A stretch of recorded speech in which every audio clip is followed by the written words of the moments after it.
Hello everyone, so we are now in a second chapter of Global Finance course. So in this video presentation, we will discuss all about the goals for international financial management.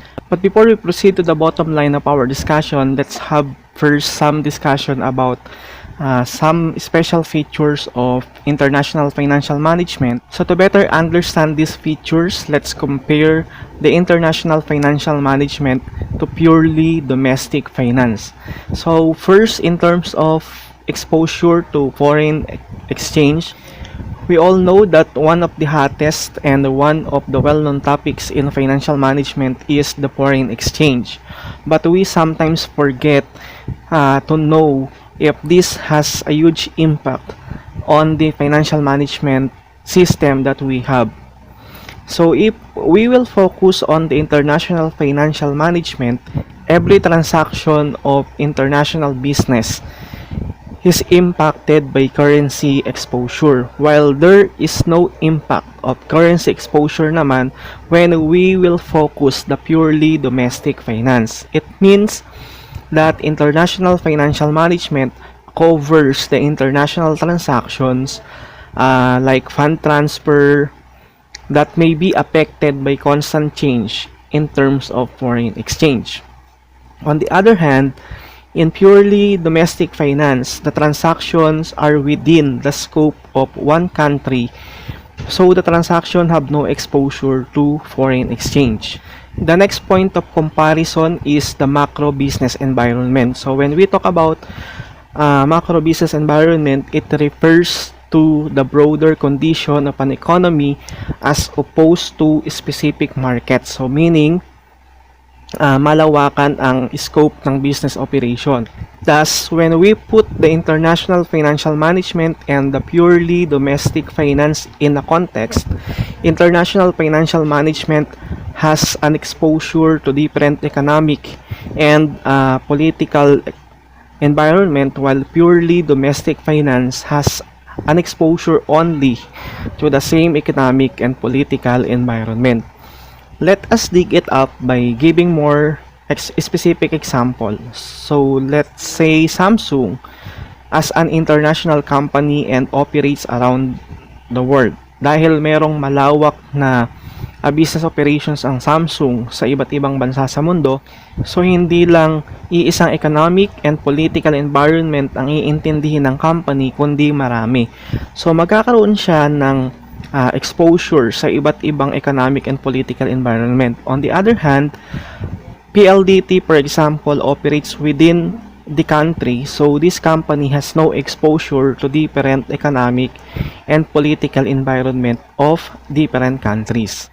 Next point of comparison is the legal and tax requirements. So in terms of legal and tax requirements, since malawak ang scope ng international financial management, mas maraming dapat i-consider dahil magkakaiba ang legal and tax requirements ng iba't ibang bansa kung saan nag-ooperate ang isang international business. So, international financial management has an exposure to different laws and regulations.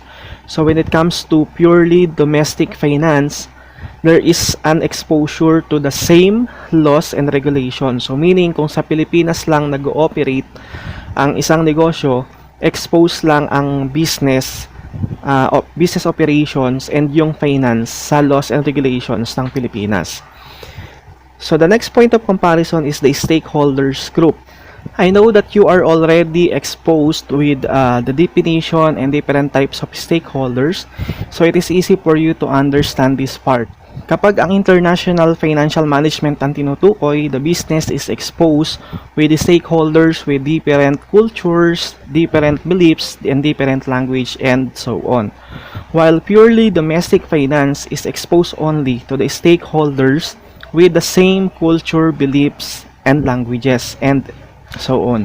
So, foreign exchange derivatives is the other point of comparison. So, foreign exchange derivatives are the financial instruments that locks in the future foreign exchange rates. These can be used by currency or forex traders as well as large multinational corporations. So, some of the examples of foreign exchange derivatives are the forwards, futures, options, and swaps. Kapag sinabi nating forward, it is a contract between two parties to buy or sell an asset on the specific date in the future at a predetermined price. So kadalasan ginagawa ito ng mga multinational corporations for hedging purposes or yung ini-ensure nila yung assets against price risk. Futures are similar to a forward contract. So the main difference is that yung future are standardized agreements to buy or sell an asset in the future that agreed upon price. So dahil nga standardized agreement ito, they can be traded on stock exchange. The other one is option. So there are two types of options kapag pinag-uusapan natin to. A call option gives the holder the right to purchase an asset at the agreed upon price on or before the specified date. It has to be noted na ang holder ay may option na mamili or mag-decide kung bibilhin or hindi yung isang asset. So another type of option is the put option. It gives the holder the right to sell an asset at the specified price. Another example of foreign exchange derivatives is a swap. Swap is a contract in which two parties exchange their future cash flows for the period of time. The most common swap is an interest swap. In this, the parties agreed to exchange interest rate payments. So in international financial management, the knowledge to this foreign exchange derivatives is required, while it is not required if the business has purely domestic finance. Another point of comparison is the standard of reporting. Take note that in international financial management, book of accounts needs to be maintained as per GAAP o yung generally accepted accounting principles, and IAS o yung IAS or International Accounting Standards. Pero kapag pinag-usapan natin ang purely domestic finance, no need to maintain a separate book. Another point of comparison is the capital management. In terms of capital management, international financial management has an ample options of financing that create challenges in selection, while in purely domestic finance, limited options are available, hence no such change. It means since malawak ang scope ng international financial management, maraming nagiging alternatives of financing para mas maging maganda ang management ng capital ng isang company. So mas maraming nagiging potential investors, mas maraming nagiging source of capital dahil nga mas malawak ang kanilang business operations. While in purely domestic finance, limited lang ang options or yung alternatives sa source of capital kasi nga the scope is only within the operations or within the specific country lang. So these are the main difference of international financial management and purely domestic finance. To summarize its differences, let us categorize it by three major dimensions. The number one is the foreign exchange and political risk. It is clearly identified that one of the major differences of international financial management and purely domestic finance is in terms of foreign exchange. Foreign exchange, by the way, is the trading of one currency for another. It is well practiced by a lot of multinational corporations. So, moreover, political risk makes international financial management apart from purely domestic finance because international financial management or yung IFM is exposed with different political environment, while purely domestic finance is exposed only to the same political environment. By the way, political risk means the risk an investment's return could suffer as a result of political changes or instability in a country.